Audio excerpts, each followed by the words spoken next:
Deep in the Pennsylvania mountains live many interesting creatures. Some are fast and agile. Some are large and lumbering. Some are small and fuzzy. But some creatures are so mysterious that many do not even know they exist. Deep in this thick forest are mysteries that defy reason and confuse the minds of the denizens of the more inhabitable areas of this vast wilderness. This was the case of a Mr. J.P. Wetling, who lived near Monte Alto, Pennsylvania in the beginning years of the 20th century. This large-framed and stout man had occupied this wilderness near Monte Alto, Pennsylvania for many years, working as a logger in what is now called the Michal State Forest. Wetling had seen it all. He had crossed paths with the lumbering black bear. He had heard the terrifying screams of the bobcat, and he even has spotted the elusive mountain lion among the darkened grounds here of the forest floor. But as this lumberman walked out of the woods one night, he would discover something that he had never seen before. Returning to his home after spending a long day among the hemlocks of the forest, Wetling was startled by a distant noise. He listened closely and realized it sounded like sobbing. Then a wail of sorrow suddenly shot through the dark canopy of the hemlock trees that surrounded him. The sad noise then returned to the low sobbing that he heard before. It made no sense to Wetling. The woods was a lonely place for a man. Only he and the many animals that occupied it were here. No other human should have been in these woods, especially a human that would weep so strongly. He could only think of a person who was hurt or lost as a possible source of the disturbing sobbing. He cried out into the moonlight, "Hello, do you need help?" No answer came. Only the whistle of the slight breeze and the distant sobbing could be heard. Wetling waited for a potential delayed response, but with nothing but the continued sobbing, he decided to find the source. Wetling was an excellent tracker, so he put his ears and eyes to work, and he set out to investigate. As Wetling bounded through the woods, over rocks and leaves, the moonlit night grew darker and colder. He would stop and listen again for the sobbing and pick up the trail again. Each time he would stop, the sobbing seemed to be louder than what it was before. As he got closer, he walked ever so quietly to conceal his movements in case the source of the sobbing did not want to be found. He crept into a grove of mountain laurel that grew below the mighty hemlock trees and moved ever so carefully towards the sobs as they got louder and louder and louder. Trying to avoid getting turned around in the thick brush, the lumberman turned to looking at the ground for any sign of movement of a man. All that appeared out of the ordinary was an abnormal trail of wet leaves. He decided to follow the wet trail, and it led him closer to the melancholy crying. With a move of a bush, his eyes moved from the wet trail on the ground and up as he gazed into the gloom. And before him, sitting on a rock, was the source of the miserable sobs. In the darkness, Wetling blinked to clear his eyesight. Before him was some sort of creature with its back towards our man. The creature was small in size, but covered in flabby hanging skin with large bumps like warts or pimples all over it. With each sob, its loose skin would shake and convulse as this sad creature lamented over something. Wetling never seen such an animal and crouched in the darkness in amazement. Wetling thought that no one would believe him when he told them of the unique creature that sat before him that night, so he hatched a plan to acquire proof of this thing's existence. He quietly and slowly backed away from the creature and moved into the cover of the thick mountain laurel. Finding a game trail He sat within the bushes and pulled out a sack from his satchel that he carried with him. Wetling positioned himself within the bushes and held open the end of the sack on the established but narrow game trail next to him. With this prepared stance, the night was quiet as the creature's sobbing droned on, echoing throughout the woods. Satisfied with his position, Wetling began to mimic the creature, producing the same sorrowful sounds that it projected throughout the hemlocks. After almost a minute of hearing these fake sobs, Wetling heard rustling in the woods. The melancholy crying of the creature was coming closer. Wetling slowed his own sobs to listen as the real sobs got louder and louder and louder as the movement upon the ground beat in repetition as the creature ran to investigate the sobs of one of its own. Suddenly, a blur of movement passed Wetling's eyes, and a thump was felt in his sack. In one motion, he bagged the creature and tossed the sack over his shoulder, as the creature kicked about for a moment and left out a loud wail as if the man was trying to kill it. Suddenly, the creature gave up the fight and laid still within the sack, knowing his actions was fruitless. The lumberman started home with a smile on his face as the sobbing continued just behind him as he marched his prize out of the mountains. "The boys are going to be amazed at this," Wetling said to himself. This fascinating story I just described to you is the only recorded account of the capture of this mysterious mountain dweller, a creature that is celebrated in the mountainous regions of Pennsylvania, especially in Johnstown, Pennsylvania. A solemn creature that is even mentioned in rhyme and song, recorded by bands like Steely Dan in Genesis. A species that is the epitome of depression and self-loathing. This is Lacrymocorbus dissolvens, or otherwise known as the Squonk.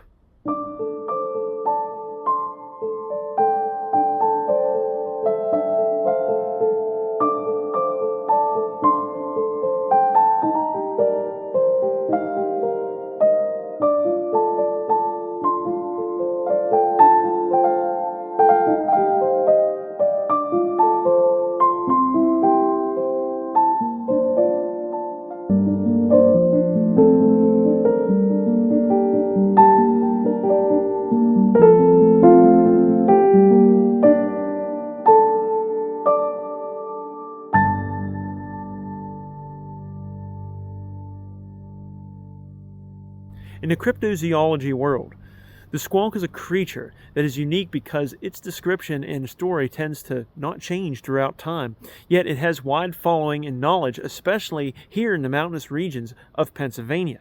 Now, I am actually on the Bricker Clearing Trail just outside of Mont Alto, Pennsylvania, and this is the Michal State Forest. I gained access through the Mont Alto State Park, and this is a very remote trail here, and it's actually kind of nice.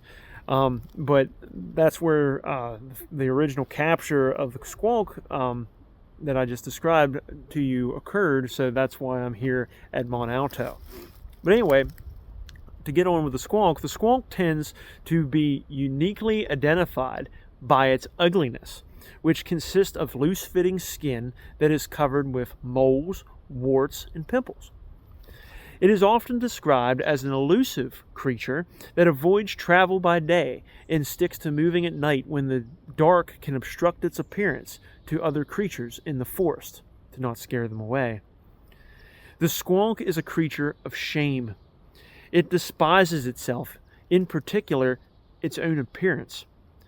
The creature is never happy and constantly laments about its condition and its lot in life. To a squonk, it is ugly, hated, vile, and scary. To its mind, it is worthless and shunned by all creatures of this world, great or small. No self-love is given to a squonk. It both hates and pities itself and isolates itself because of these feelings.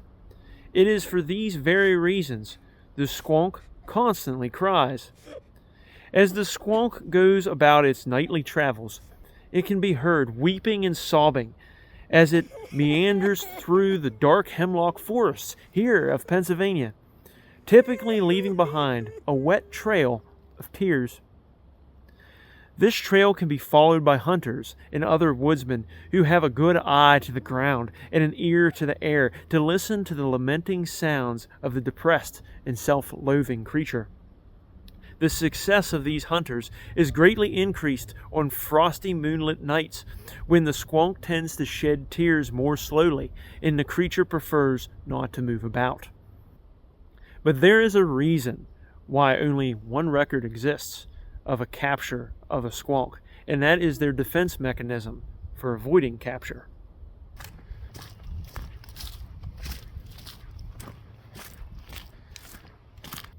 Hunters have been successful tracking down squonks due to their noticeable lamenting sobs and their sad trail of tears, but very few could capture this amazing creature.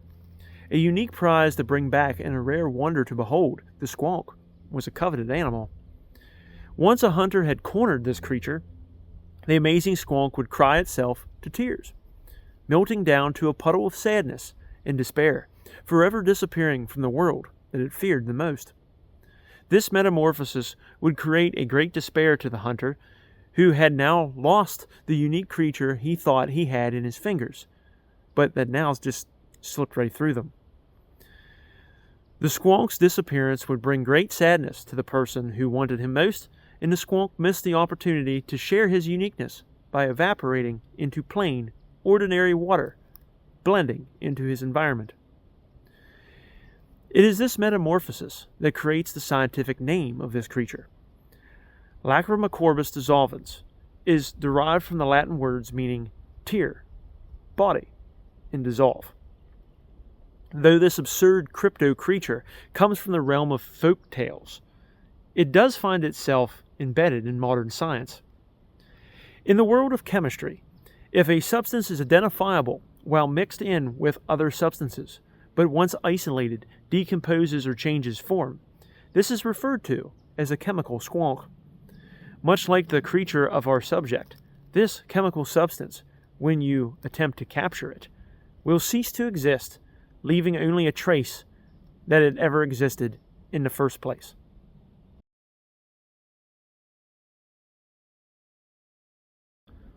Despite the squonk's melancholy disposition and poor self-image, the creature has become famous in Pennsylvania and all around the world. Every year, Johnstown, Pennsylvania celebrates the creature during Squonkapalooza, a festival celebrating the being. Why would we celebrate the squonk? According to their website, they answer, "We want to turn those frowns upside down. Spreading the love of the squonk might cheer them up." The rock band Genesis even recorded a song called Squonk, which was based off of the squonk's story. The song illustrates the pains of our insecurities and how we should never give up on our authenticity, even when we live in a world that encourages conforming to societal norms. Steely Dan mentions the squonk in their song Any Major Dude Will Tell You, which is a song about how the world may seem to be coming apart, but in the end, everything will work out just fine. No matter how ridiculous this story may sound, which was probably a product of hallucinogenic mushrooms and moonshine, this folklore lives on among our society. It lives on because of the story's lessons. The squonk teaches us that self-pity only brings us more sorrow in the form of self-inflicted misery. The squonk lives an unhappy life because of its self-image. Yet the world gazes at the squonk in wonder as something different, rather than something grotesque. Unlike other cryptozoology creatures that were said to be hunted for their pelts, or their horns, or their blood, or their tears, the squonk was hunted for its uniqueness. Its self-image is completely different from the image the world celebrates. The squonk, despite its belief, has value above its own ugliness. It captures the imagination of not just our children, but the adult imagination as well. It is Entertainment of wonder and distraction to remove us from our everyday lives and gives us that feeling that maybe we could experience something new or different in our humdrum existence. It is coveted, not shunned. This is the beauty of the squonk, that it will unfortunately never realize, because the poor creature will never expose itself to the world it doesn't trust nor understand, eventually evaporating into that everyday liquid by forgoing its own distinctiveness. This folktale is a warning to our civilization that exposes our shared anxieties within the human condition about our self-image and how those insecurities can cause depression, detachment, loneliness, and in a search to remove our differences from this world, even an end of existence. Yet we should never give up what makes us unique, nor lament about our differences, for it is that uniqueness that makes us truly attractive to the rest of the world. But before I can end this video, I need to return to the story of Mr. Wetling. As he was walking through the moonlit forest, Wetling continued to carry his sack with the poor captured squonk inside. The squonk did not move, nor attempt escape. He knew it was useless to resist. The poor creature just laid in the cradle of the sack and moaned and sobbed over its plight in life. Wetling ran through his head what his friends was going to say about this creature. What is it? Has anyone seen such a thing before? How many do you think are out here in the mountains? The wonder and glory that he would create among his community would be great with this creature. His smile grew wider with each thought. His goal was nearly reached. He was coming out of the woods and into a clearing of farmland that bordered the great mountainous forest where he earned his meager living. With one deep sad wail from the creature and a moan of suffering, the weight of the creature seemed to slowly decrease to Wetling's muscles. His smile quickly disappeared as the lumberman pondered what was going on. Suddenly a great wetness was felt running down his back and plastering his flannel work shirt to his skin. He quickly whipped the sack around in front of him, and he quickly opened it. To his horror, nothing was in the sack but a puddle of normal water that was quickly running between the threads and fibers of the cloth and dripping to the ground. In an instant, he watched as his newfound wonder, a creature of great uniqueness, turned to nothing but melancholy, but yet ordinary, tears. Thank you for watching my video here on the Squonk and checking out my channel as well. Please, I ask you to use this story to help people and to encourage people to celebrate their differences and their uniquenesses, and because that is what makes us distinct and what makes us human and what makes us great. And nobody should ever take away your uniqueness, including yourself. Anyway, thank you again for watching this video. I appreciate it. If you want to see my references, they're down in the description below. And I will leave you with this from the Great Brickers Clearing Trail. I will leave you with this.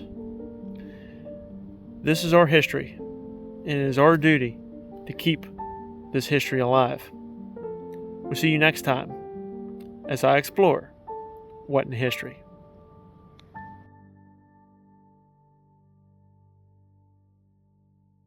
Greetings from Brickers Clearing Trail here in Mont Alto. So, funny story.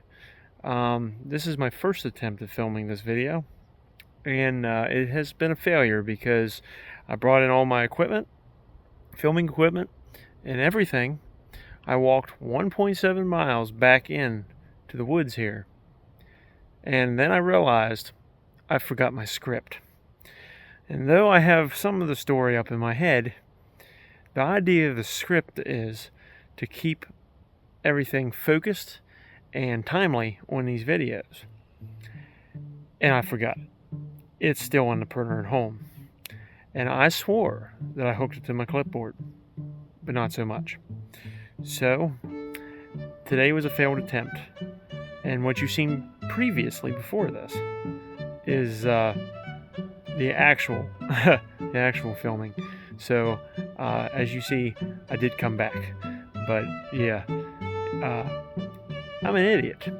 So, until next time.